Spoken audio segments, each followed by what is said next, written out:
Berita mengejutkan diungkap Barada Eliezer, salah satu terdakwa kasus pembunuhan berencana terhadap Brigadir Yosua dalam persidangan lanjutan pada Rabu 30 November 2022 di Pengadilan Negeri Jakarta Selatan. Awalnya, Hakim Ketua menanyakan apakah ada peristiwa lain seperti pertengkaran yang terjadi antara Putri Chandrawati dengan Ferdy Sambo sebelum kejadian penembakan. Baradae pun menceritakan satu peristiwa yang terjadi pada awal Juni 2022. Kala itu, ia dan almarhum berada di kediaman Sambo di Saguling, ada pula ajudan lain yakni Matius. Tiba-tiba Putri Chandrawati turun tangga sambil membawa senjata dan keluar rumah dengan wajah marah. Senjata itu disimpan Putri di dalam mobil. Kemudian Putri memanggil Barada Eliezer, Yosua, dan Matius untuk ikut pergi. Baradae juga mengatakan jika anak sulung Sambo dan Putri juga ikut kala itu. Mereka keluar menggunakan dua mobil. Mobil depan berisikan Putri Chandrawati, anak sulungnya, Yosua, dan Matius. Sedangkan Baradae berada di mobil lain di belakang. Saat itu Eliezer sempat bertanya hendak kemana pada Yosua melalui HT, namun dijawab almarhum ikut saja.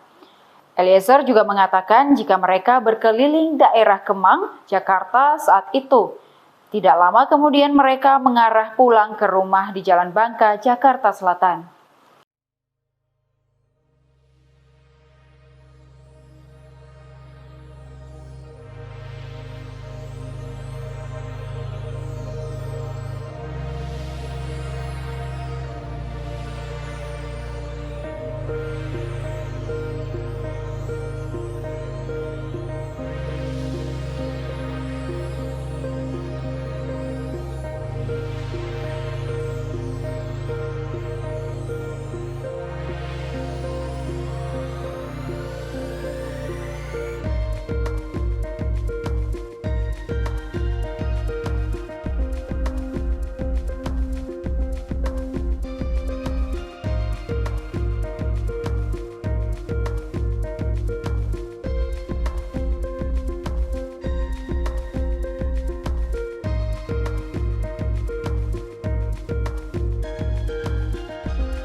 Demikian Tribun Hot News hari ini, saksikan berita lainnya hanya di kanal YouTube dan Facebook Tribun Timur. Terima kasih sudah nonton, jangan lupa like, subscribe, dan share ya!